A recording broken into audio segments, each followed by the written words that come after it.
Scott, another game on the way to the Champions League and another victory. You must be happy with that today.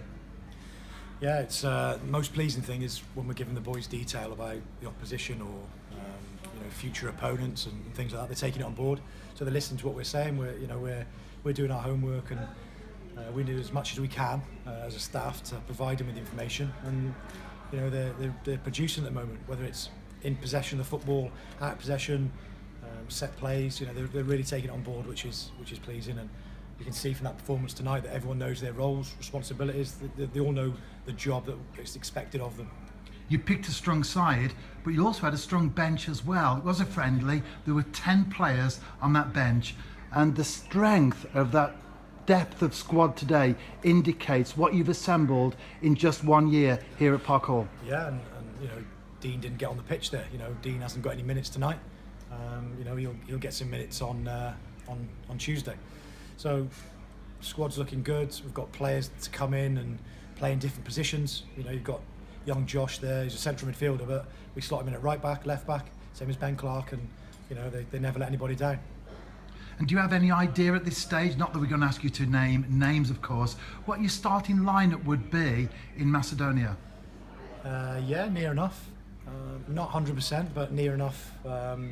Know the 11, and obviously looking then towards the bench.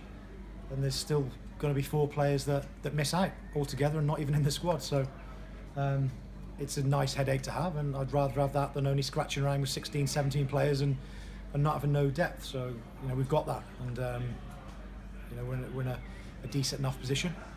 We'll have a real test on Tuesday, and it will be our strongest test for a very long time. So looking forward to it, but also players have got to be aware that they're facing opposition that are going to be better than obviously the Macedonians, certainly better than the Macedonians, and it'll be a really good test for us.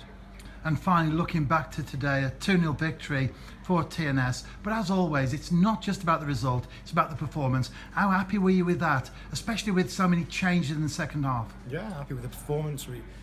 Sarge has come on there off the bench and bent one in and just come off the post.